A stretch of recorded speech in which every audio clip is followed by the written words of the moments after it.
ont réussi un taux de recouvrement plus que satisfaisant. Et que les avocats qui en avaient dû verser,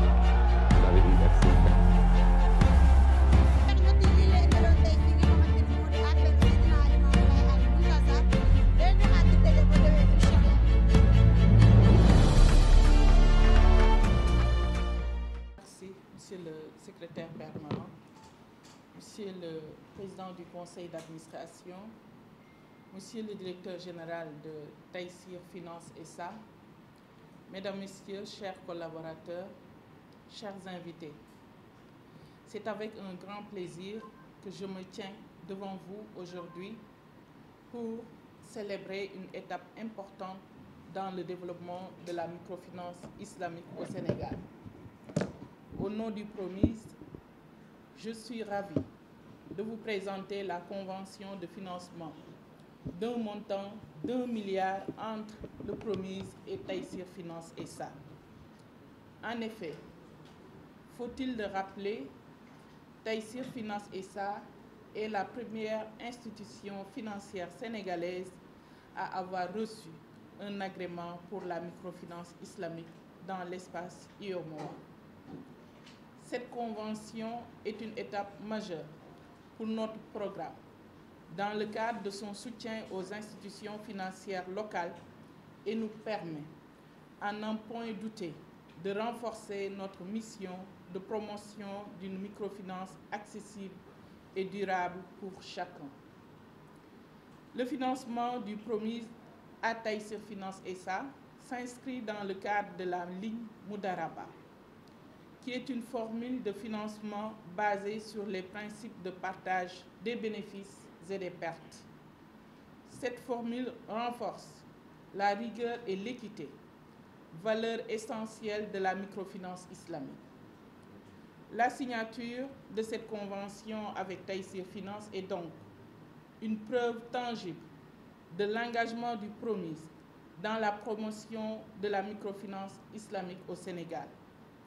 Au-delà du financement, elle témoigne de l'importance que nous accordons à l'accompagnement technique des SFD en termes de formation et d'encadrement. Assurément, cette signature est l'illustration la plus parfaite de la confiance mutuelle entre PROMIS et Taïsir Finance SA. Car cette marque de confiance est un facteur crucial pour le développement et même le rayonnement de la microfinance islamique qui, naturellement, repose sur une vision à long terme. Mesdames, Messieurs, chers invités,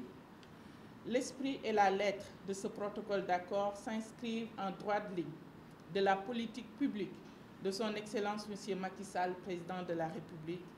d'asseoir un véritable écosystème de l'économie solidaire, gage d'un développement durable. Permettez-moi donc de le remercier très sincèrement pour son appui constant et son soutien massif au secteur. Manifestement, le gouvernement du Sénégal est un acteur essentiel de notre réussite. Nous sommes persuadés que la microfinance islamique contribuera de manière significative au développement économique et social du pays. Marquant une étape cruciale pour PROMIS et la microfinance islamique au Sénégal, la présente cérémonie est aussi le moment pour lancer un appel à l'attention des autorités pour la mise en place de procédures plus adaptées. Le PCA l'a dit tout à l'heure, des procédures plus adaptées entre la demande et l'obtention d'un agrément. Elle est également une occasion pour moi de saluer tous les efforts accomplis par notre équipe qui travaille sans relâche pour offrir une microfinance accessible et durable pour chacun. Enfin, je voudrais remercier notre partenaire financier, qui est la Banque islamique de développement, pour son soutien sans faille. Ce partenariat a permis au PROMIS de décrocher un financement de 5,7 milliards pour 4 institutions financières, dont PAMECAS et MEXI. Ce succès est le fruit de notre engagement mutuel dans la promotion d'une microfinance accessible et responsable. Mesdames et Messieurs, en conclusion, laissez-moi vous dire que l'avenir de la microfinance islamique au Sénégal est prometteur. Nous sommes convaincus que cette forme de financement a un rôle à jouer dans le développement économique et social de notre pays. Je vous remercie de votre aimable attention.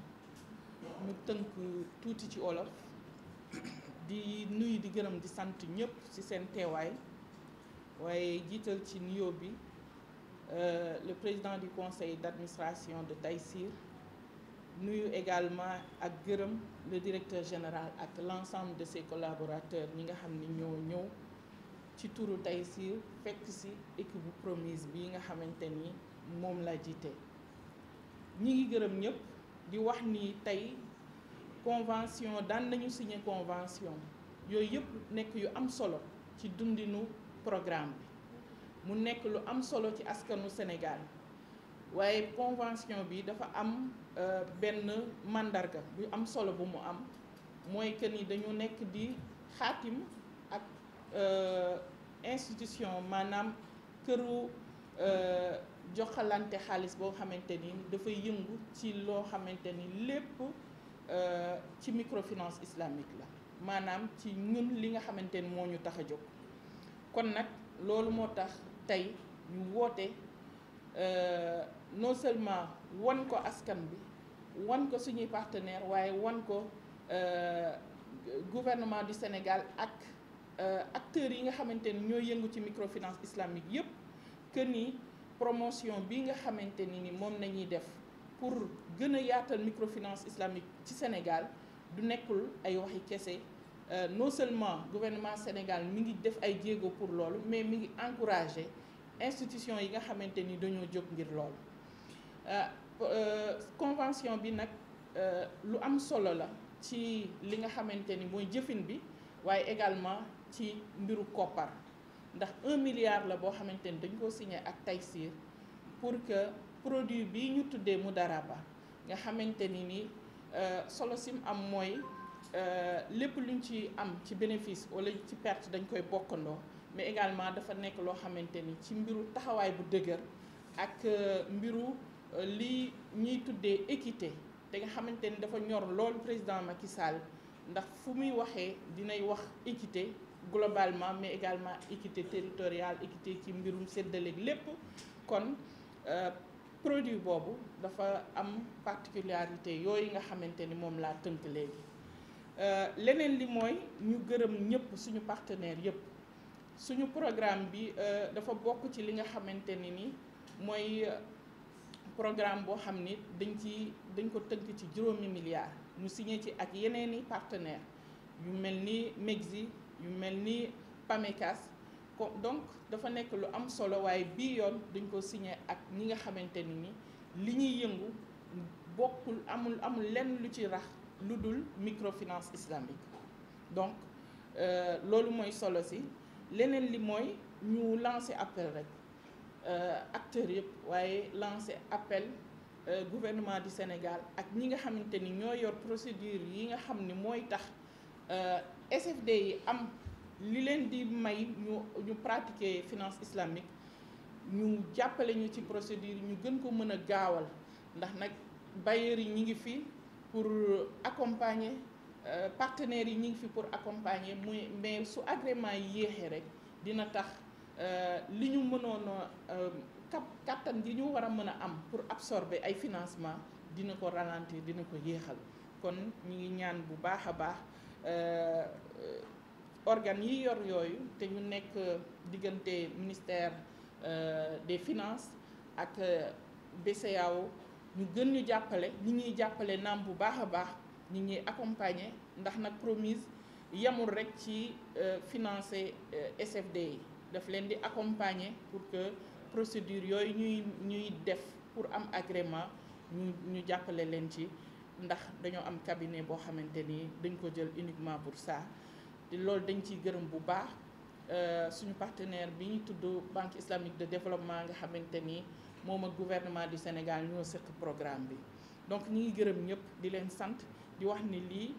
pas la rek boo xamante ni moom nañu teg ci promotion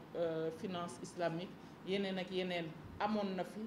yeneen ak yeneen dina ñëw incha allah ñu ngi gërëm ñëpp di leen sant jërëjëf président ñu ngi lay gërëm encore une fois ci engagement bi lépp xam nañ ni parcours de combattant ngeen def ba egsi fii ba am seen agrément monsieur le directeur général également thank you very much merci beaucoup ñu ngi leen di gërëm bu baax di leen sant asalaamaaleykum wa rahmatullah